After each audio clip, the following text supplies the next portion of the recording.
Hi everybody. It's nice to hear my voice in the background. Maybe I move in front. So welcome everybody.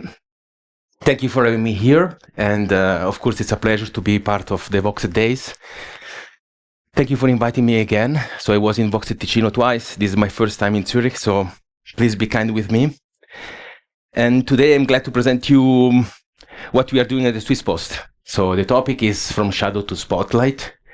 And we are basically talking about how the Swiss Post is performing reliable machine learning deployment in production. Still somebody coming. Welcome to the talk. So, moving forward. Before we start, just a quote attributed to Francis Bacon. In order for the light to shine so brightly, the darkness must be present. And what I wanted to basically say is that sometimes, or generally, we tend to associate the darkness or the shadow to bad things. But what if they are necessary part of the bigger picture? What if, thanks to the darkness or to the shadow, we are able to shine even brighter? Actually, it is quite dark today. Also, warning before we start, I will make a use of many AI-generated images. In case you see a picture with 6 fingers or stuff like that, it's fully normal. Something about me before we jump into the topic, a few words. I'm Giovanni Degiorgi, solution architect for Swiss Post, as you can see from the logo, and also for the yellow slides. I'm working in Swiss Post since many years now, and specialized in LS, so logistics services. Father of 1 kid, living in the beautiful city of, or town of Comano. And yeah, as many of you probably like to play around with home automation, play around with Roomba. I tried to repair some of them, but didn't work actually. So I changed them. And now I also want to be an internal player if I have some time. So yeah. But anyway, I like to do machine learning. I like to study always new things. So that's why also the presentation, what we did for the Swiss Post. If you remember the initial slide, we talked about shadow and darkness and how it is necessary to make the spotlight shine and so on, right? All right. In this case, the shadow is something that we don't want to see, right? It's this kind of shadow we don't want to see. So just to say that the cybercrime, so to give some context about this presentation, the cybercrime trends and statistics of 2025, probably they change over time.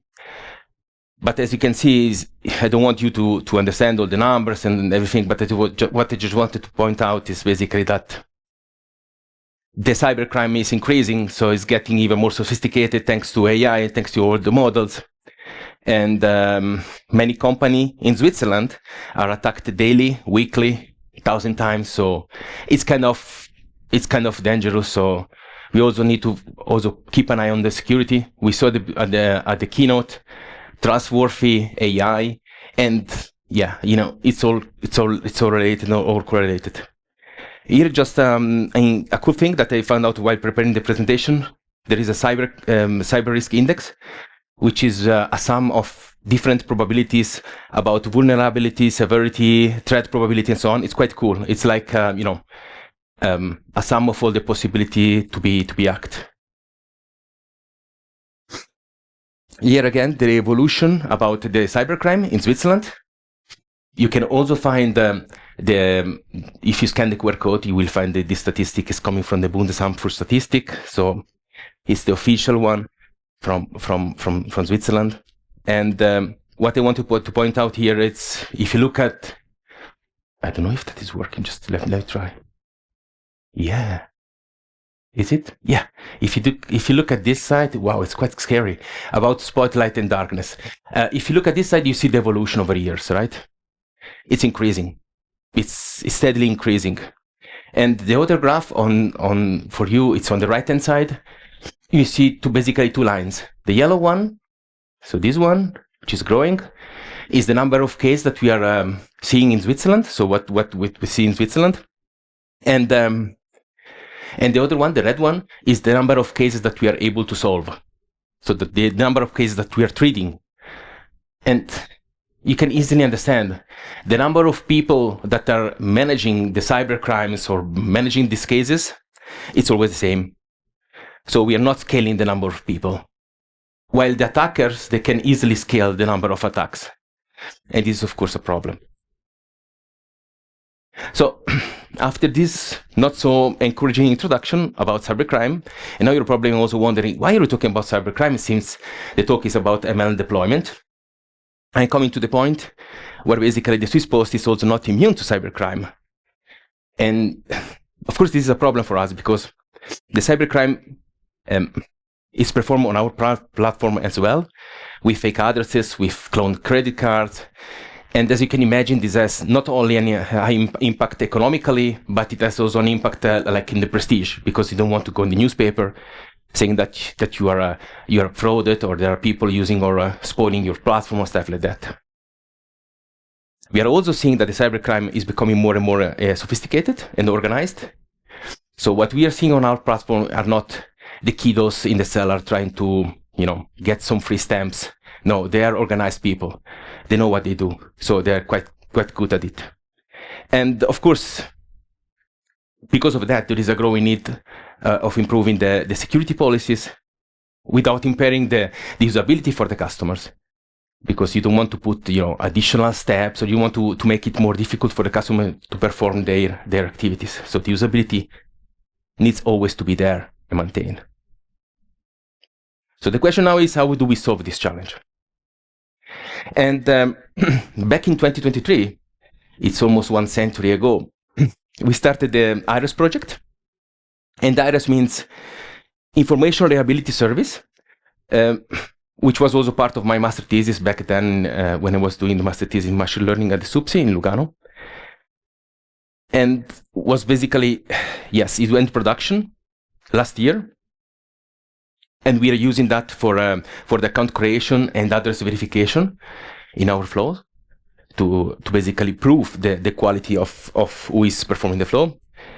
And of course, as many projects, it started quite, let's say, quite endish in the sense of part of it was deployed manually. For example, the training of the model, because we are using a machine learning models to do the evaluation of the customers, was done half manually, half automatically. And of course, this was bad. But over time, we improved. And that's why also we are here. So the typical model training evaluation scenario is based on these things. So how many of you in the audience is working daily with machine learning? Can you raise your hand? 1, 2, 3, 4? 5 people. Fine. How many of you are using machine learning in production? Maybe that's another point. 1. So there is only 1 guy in the audience. Okay. So you can profit of this presentation.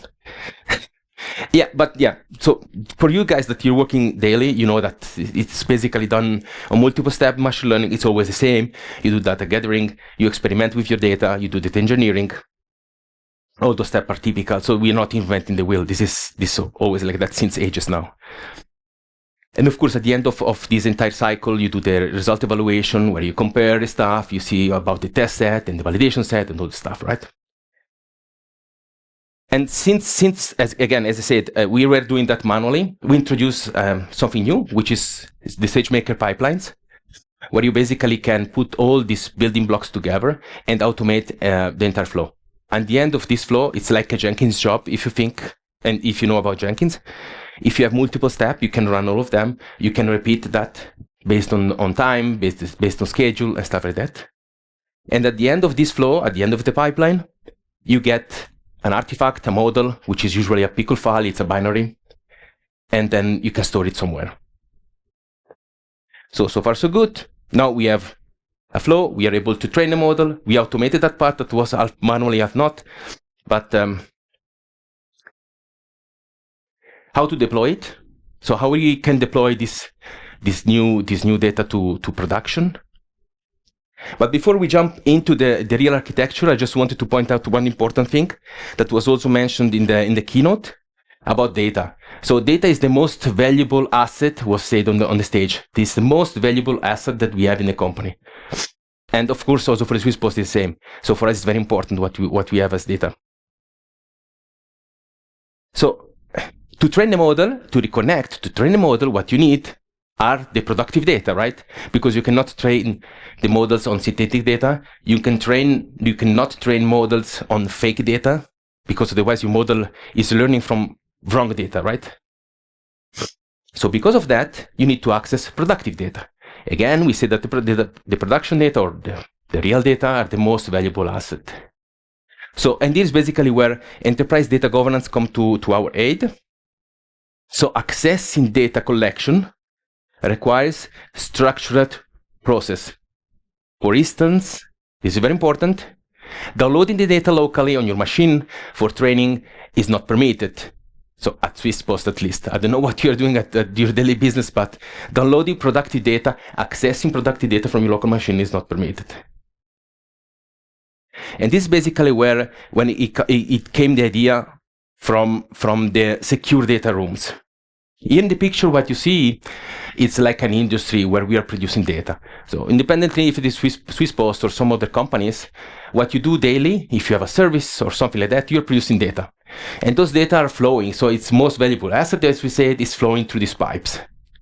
And now what we did in the Swiss Post is to create the data rooms. What is a data room? Think about the analogy of a library. So if you go in a library, you have like a section where you have, like, for example, the books for math, the books for physics, or some romance, stuff like that. And the same way, exactly the same way, we did for the data. So we created data rooms for specific area. Like, for example, basic research, where you can do some investigation on the data. Or, for example, the marketing area, data room, where you can basically do the marketing analysis and campaign analysis, stuff like that. We also created, of course, a fraud data room, where you have all the fraud-related data, and so on, also for operational excellence. And like that, we have basically a structure where we can handle who is accessing which data, and we also can make sure that the people are not using some strange data for their training. So we make sure that if you're doing fraud detection or you're creating models for the fraud, you have the data for the fraud. And while creating the data rooms, you also know exactly which data you have. You don't have more data than what you need. And this is very important, because like that, you make sure that you're not abusing of the data, which is also another point, very important point. So to make all of that, AWS came to our help. So don't get scared. Since I'm a solution architect, I like also to present some diagrams. And basically what we did is to deploy everything on AWS in one single region. So everything is in one single region. Inside one region, we have multiple accounts. And what we see here is the training account. So we created 3 accounts. The first one is the training, because like that we are able to separate the different concerns. So we have one account which is fully dedicated for the training. And this is, of course, not accessible from outside, neither from inside. So it's just segregated. Here what you see are the data rooms, which are basically S3 buckets at the end, object stores. And we have the SageMaker AI, which is a platform provided by the AWS, which is basically running an EC2 with Python code, nothing big. And then, of course, we're triggering that over the pipeline. So the pipeline is running the code, gathering the data, and training the model. Of course, all the sources are stored on Bitbucket now, but we are also moving to GitHub. And once the data is trained, we copy the data cross-account to the account for the inference.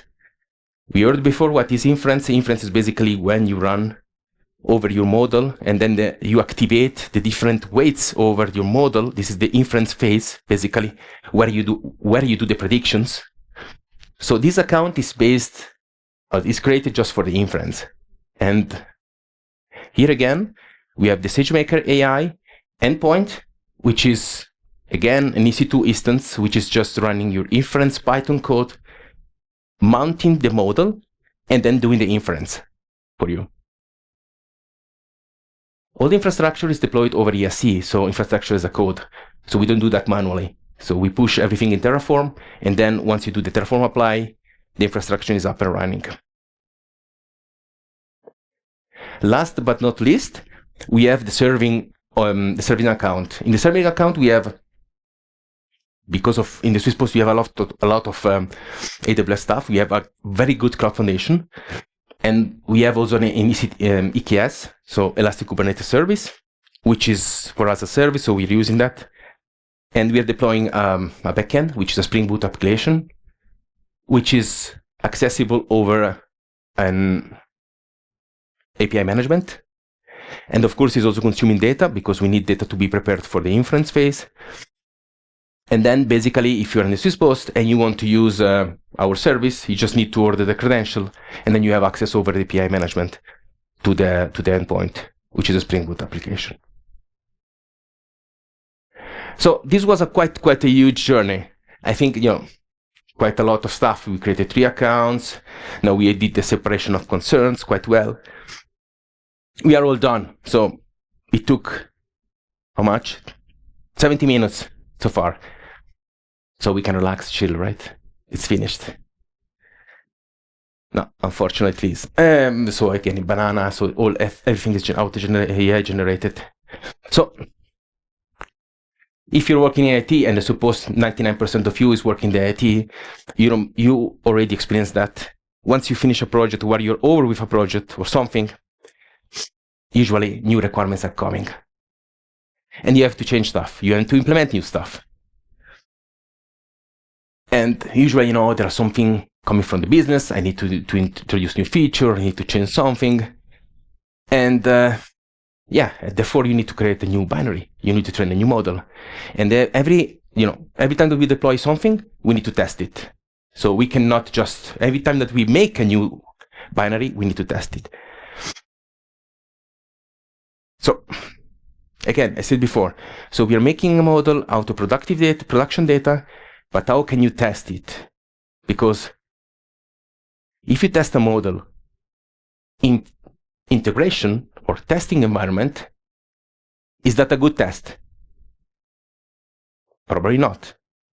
Why? Because in test, you are not copying the productive data, right? So just to recap, you don't copy the data locally, you don't copy the data in test, you don't copy the data in dev. So the productive data are remaining only in production. This is very important. Therefore, the only way to do the test is productive. So you have to basically deploy your model in production. And now you're wondering, but how can I test it in production?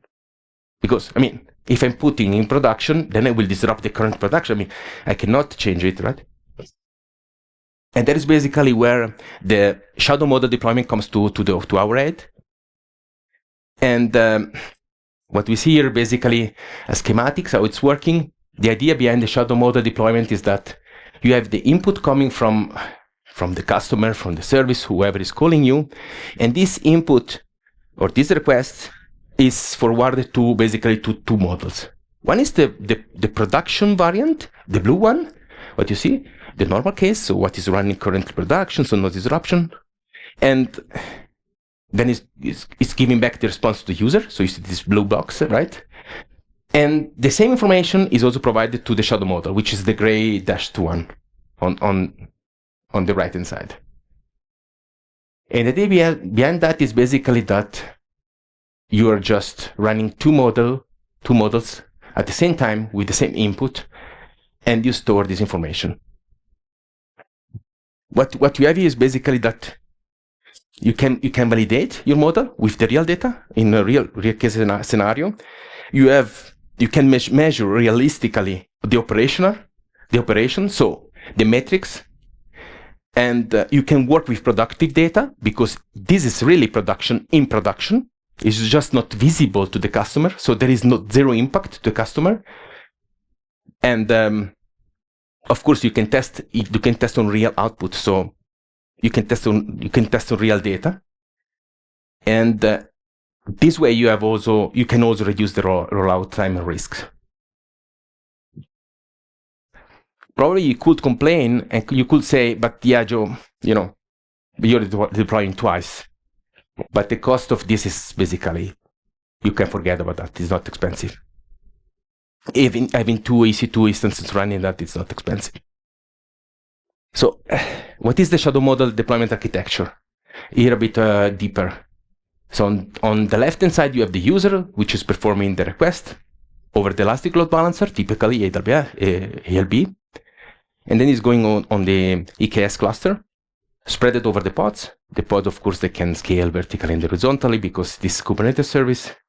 And then what is important, these requests are going to the model endpoint. The model endpoint is spreading the request on top to the production variant, which is containing the actual model that we have in production, which is running again, as I said, in an EC2 instance with dedicated resources. And below, you see there is also the shadow variant, which is getting the same input and storing information on an S3 bucket. The information, so the results of the production variant, are stored on S3 bucket as well, but they are also returned to the customer. At this point, the round trip is closed, basically. So, but now that we have all this information stored on S3, what can we do? So, using the shadow variant for the operation validation, for example, you see the bars. This is just an example. The blue one is the shadow, the yellow is the production variant. What you can do is, for example, you can compare the times. So you can basically create operational KPI to validate the response time. What you see here again is the response time in average for the shadow variant and for the production variant. And for example, thanks to those values, we are able to understand if the new model is fast enough, for example, as the production one, because of course you need also to have some SLAs, some response time, and so on. You can also understand if it performs slower or faster, but most important, you understand that it's responding, because sometimes you deploy stuff, but it's even not responding. So maybe you have something that goes to production is even not responding. Can you imagine? You do the request and it even goes to timeout because you don't know it. So now that we know that, now at this point we know that the model is performing quite well, right? So we know it's more or less the same. Yellow and blue are almost the same. So we could assume that it's also working as good as the production variant. But are we sure about that? So those results are actually telling us nothing about the classification, about the model, how it's performing. It's just operational wise, right? And it is basically when I need to introduce to you something about the drifts. Since I'm coming from the 80s and I liked a lot the films about Fast and Furious and the drifting and so on, I took those pictures. So, so what is a data drift? A data drift is basically, I think was mentioned also during the keynote. It's when basically the data is changing over time. So the world is changing. The world is not static. The world itself is always moving, right? So they're not waiting for us. The frauds are changing over time. And this is basically when you have the data drift. Then you have also other type of drift. For example, the concept drift. So it's something that is changing, for example, the way that you are tracking the frauds, in our case, the way you are tracking some specific features. So the way that you are handling the data is different. So it's a different concept. Or for example, the label drift, how you manage specific labeling of the features and stuff like that. But why is this drift so dangerous? Because the model is still working. So you can imagine the model is still responding to you. You still get 1 or 0s or probabilities or classification, whatever, name it. But you don't know if it is correct or not. Another possible drift, or other possible drifts, are the model-to-model drift, which is basically the next drift scenario. So when the data is the same, so you have still the same data, but the models disagree. So the model in production is saying something while the shadow variant is saying something else. And this basically is the way that you measure the divergence between the two models that are exposed to the same input. So this is actually the cool thing about that. So you can really compare one-to-one because the input that I'm giving to one model is the same input that I'm giving to the other one. So again, we have the shadow which is getting data and the production which is getting the same data, and we can compare them. So when you have a prediction drift, so we have also here different type of prediction or drifts, and if you have a prediction drift, it's basically when the two models are predicting something different. So one is saying fraud, the other one is saying no fraud, right? Then we have also, for example, let's say, we have also the score distribution drift, which is basically the decision borders of the model which are changing. For example, a specific input is triggering some scenario in one model, while another input is triggering another scenario for the model. And then we have, as we saw before, the performance drift, where basically it tells us if one model is performing faster than the other, or operational wise like that. But moving forward, to resume, now we have the prediction drift, which is a symptom, the score drift, which is the cause, and the performance drift, which is the consequence. And without shadow model, how can you debug that? So it's impossible, right? But we talk about the drift, right? We say one model is drifting against the input, against the other model, stuff like that. But how do we know that the drift is in the right direction? So you saw before the two cars, they're drifting, they perform the same trajectory, but is the drift the same? So how can we know that the drift is a good one or not? And this is basically where it comes to the help the custom attribute. What we can do is to pass synthetic request to our model. So basically we are preparing like synthetic, basically real data or data that we know what is the value. So we are passing the input plus the expected value. And this is inside of the custom attribute. So in the custom attribute, you are telling this is fraud, this is not fraud. Thanks to that, what we are basically able to do, we are able to do the predictions and storing the prediction as well as the data, the correct prediction. So we know what we are expecting. So thanks to that, we can basically compare. We know, is it drifting in the right direction or not? So is the new model performing better than the other one or not? So the drift itself is not a bug. The drift without the direction is a bug, because we don't know if, and like that we are able to know if it is correct or not.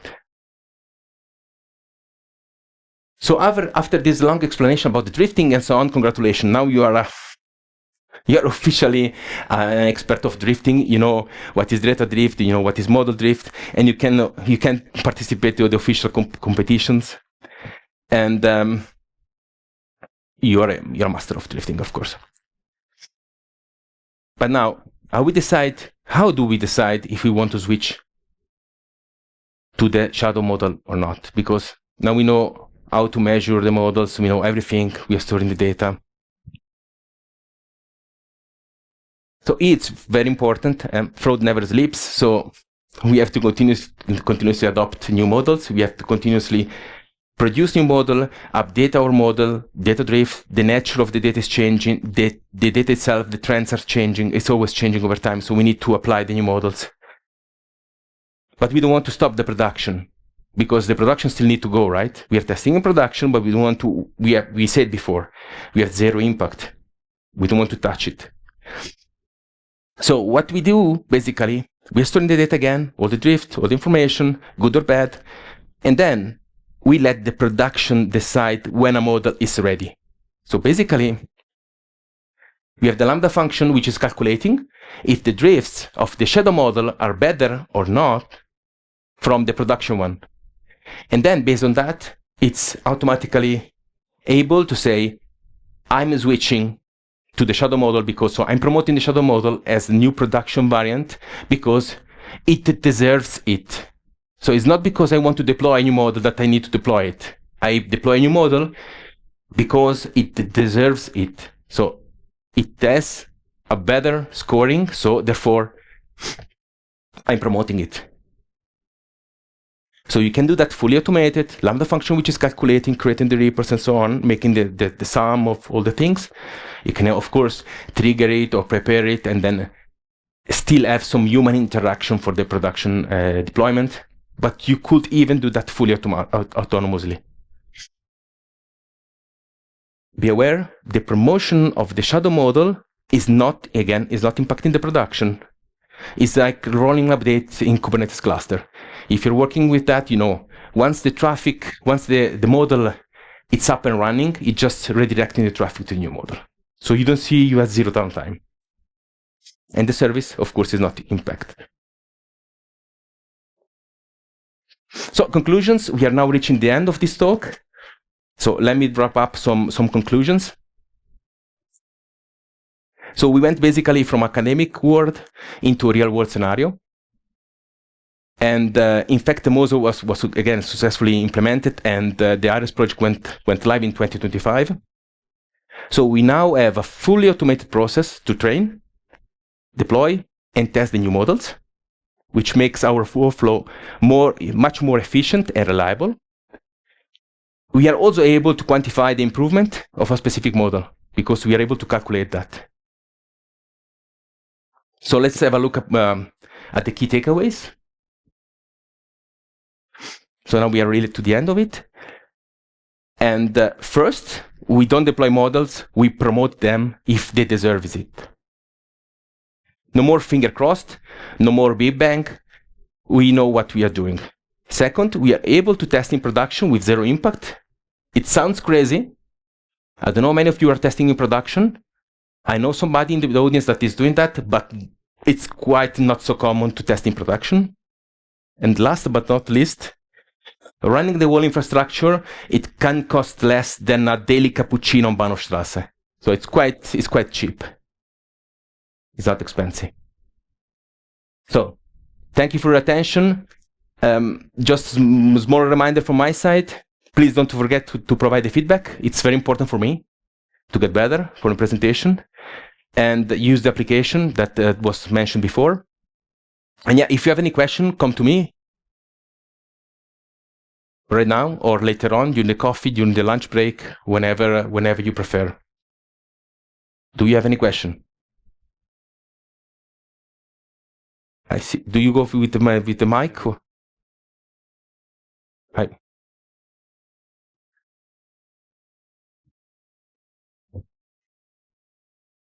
Thanks. How often do you train new models? Good question. There are many ways. You can schedule. So, how often? There is not it can vary. So, we train based on schedule. So every week we run just a train, just for the purpose of training. But if we have some input coming from the fraud experts, they can provide like new data. If they push the data to S3, then we get the data and we start the training process again with this new data. So we are getting the data out of the data room. We get also the data from the expert. We mix them and then we do the training. So there are basically two ways. Or you can even start it manually. So it can be scheduled, which is weekly. It can be triggered by the expert providing the data. But this is quite simple because at the end, it's fully automated. And yeah. Hey, many thanks. So maybe a short question. How much do you wait until you promote the, let's say, shadow model to production? And how did you reach that threshold? Like it should be days, weeks, and so on.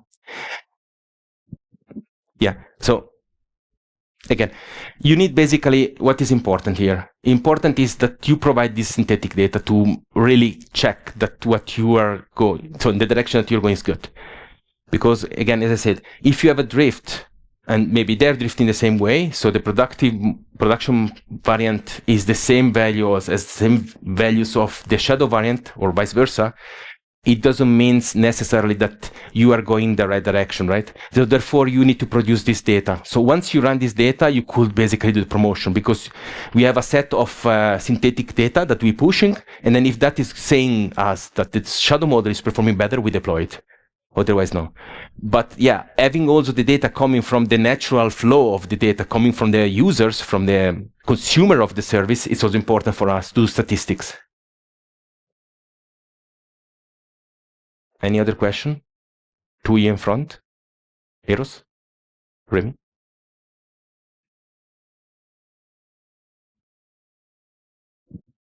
Yes, I was wondering for the fraud data, how is the process that says that it is fraud data?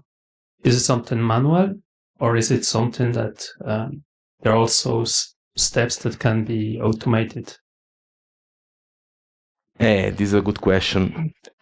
And this is also very important because you can imagine we are training everything about that. So this is basically the central point. Nowadays, we are relying on experts, so the fraud experts. And they are going basically on the platform and telling us, something is fraud, something is under investigation, or something is not fraud. And yeah, to respond to your question, the data now it's handled manually. So we have some alarms, we have some boards that are triggering some specific cases, but at the end, the fraud expert needs to go and check and prove that the effect is like that. So the word of frauds, from my experience, it's quite tricky because what I didn't mention before is that you have very few frauds. You don't have many frauds. In general, the dataset is quite unbalanced. You think about one fraud over millions. It's not one every 2 or 3, right? Also for the training, what I didn't say because otherwise it was too long. For the training, you need to find some tricks, right? Otherwise, it's difficult to train. But to respond to your question, it's mostly manual. So we have alarms, we have the boards, they can follow some strange cases, we can have some alerts. We have some alerts, but at the end they need to validate, go there, and then we have, it's at the end it's still manual. So we have a lot of people that are working behind the scenes to validate if something is fraud or not fraud. And yes, it's quite manual at the end, yeah. You're welcome.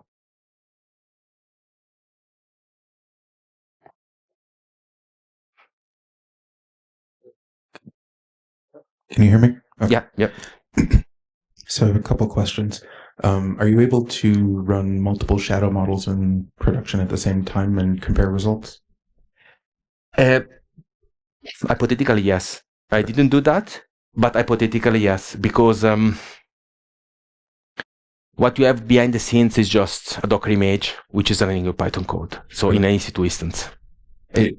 Basically, what I'm getting at is I don't know enough about fraud specifically, but I'm wondering if model version 1 versus model version 100, whatever you're on, could drift so far away that model 1 would be better at detecting fraud mode A than whatever it is. So like if fraud mode A would happen in 2019, we're in 2026, did we move away from trying to ID fraud mode A? That will be, then you have to keep all the historical data and also know, we don't do that. But yeah, that would be great. But it's an evolution. Yeah. So if you have like an historical data, how it's performing over time, also because the fraud is changing over time. Exactly. And sometimes you have like, it's like recurring, like IT, stuff that it was old, now it's new and so on. And that's a great idea, but we don't do that. But yeah, historical data will be great. Hypothetically, you could store on S3 and then do, because you have the artifact's name, you have the versioning, so you could do that, but we are not doing that. It's actually a good point. Thank you. Do you have time for one more or no? I think so. Do you run a standard set of regression tests against the shadow model? Like it says it's using live production, but do you also say, these are things we've detected in the past, let's see how it handles it? No, we don't do that. But it's a good point. Yeah. No. So the idea of the shadow model is basically to have the ability to test on production. So that's the main topic, right? So to be able to test something in real, because the point is that, when you're running, even if we are running in our ecosystem, because we have the SageMaker, we are training on SageMaker, you have the test set, you have all the the metrics and the confusion metrics and so on.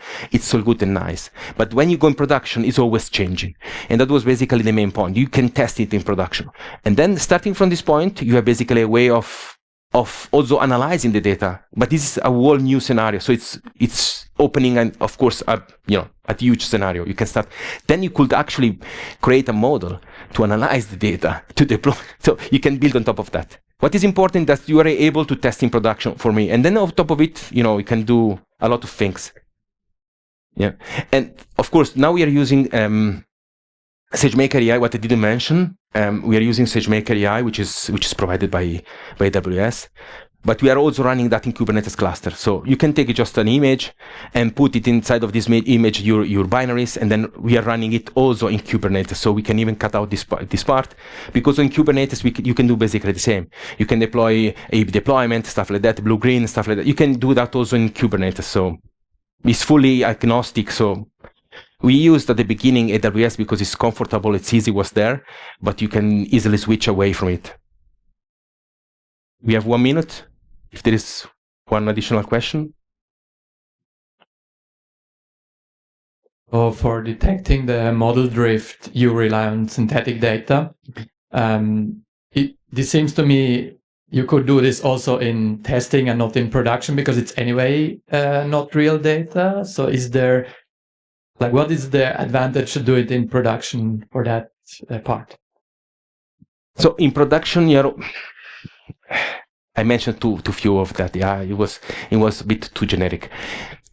The data that you are providing in production is not only the synthetic data. So the synthetic data is just telling basically which address to test. We have 30 seconds. Yeah. Long story short. But the point is basically we are building up the information in production. So what you're providing as a customer is just maybe telling, test this address, A, right? What we are doing behind the scenes in this Spring Boot application, we are gathering from the system all the information to perform, because of course the model is not just using A. The model needs all the features to perform the inference, right? So we are gathering all the information from the system of the Swiss Post, putting it together, preparing for the model, give it to the model for the inference. So you cannot do that in locally. Also because it's productive data, therefore it's helpful. But if you have more questions, sorry, I need to close, otherwise the room manager is killing me. Thanks for the question, very, very nice.